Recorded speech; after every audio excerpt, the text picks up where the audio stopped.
આવડે આજ હોવાય. હા, એટલી વહેલી વાવી સારું પડે કે મોડી વાવ સારું પડે? આપણે વહેલી વાવીએ ને એ સારું પડે.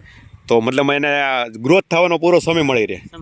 નમસ્કાર ખેડૂત મિત્રો, આજે આપણે આવી ગયા છે ખડિયા ગામની અંદર. તો અહીંયા પ્રગતિશીલ ખેડૂત છે, એમણે અહીંયા તુવેરનું વાવેતર કરેલ છે.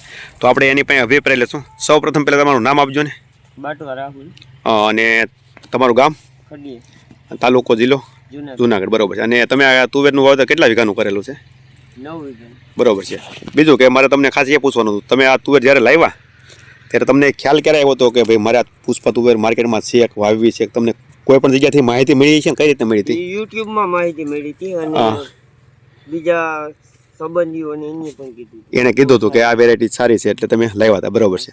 કે બીજું તમે જે યુટ્યુબમાં વિડીયો જોયા હતા એમાં જે રીતે કેરેક્ટર બતાવવામાં આવ્યું હતું, અત્યારે તમને આમાં એ ટાઈપનું છે કે એનાથી નબળું છે કે સારું છે? તમને જે એવું લાગ્યું હોય એ પ્રમાણે તમે કહો. ના, સારું.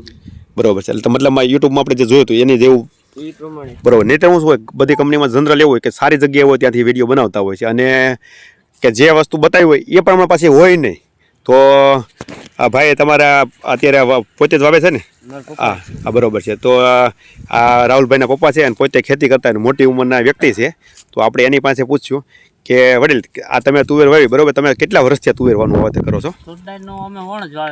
ઓણ કર્યું છે. બરોબર છે. હા, બરોબર છે. તો તમને થોડીક ઓછી ખ્યાલ હોય. ભલે આપણે જો તમારી ઉંમર છે એટલે ઓમ તો વસ્તુ ખ્યાલ જ હોય કે તમે આજુબાજુ બીજા તુવેર વાવતા હોય એની કરતાં ફ્લાવરિંગમાં તમને કેવું લાગ્યું? તમારી દ્રષ્ટિએ જે લાગ્યું હોય કયો?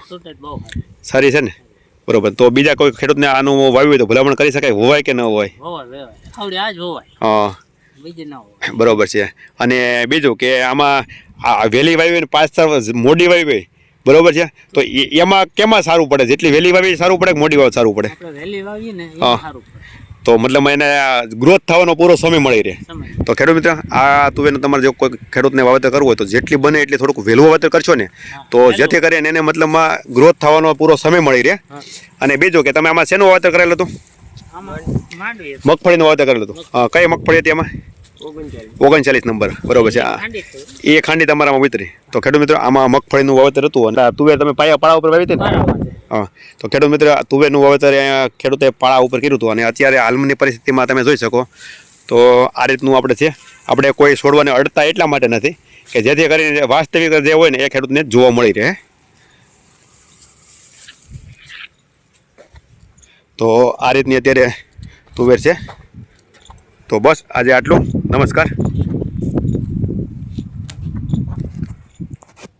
નજીકના ડીલરનું સરનામું અને કોન્ટેક્ટ નંબર મેળવવા માટે નીચે આપેલા નંબર પર સંપર્ક કરો. ધન્યવાદ.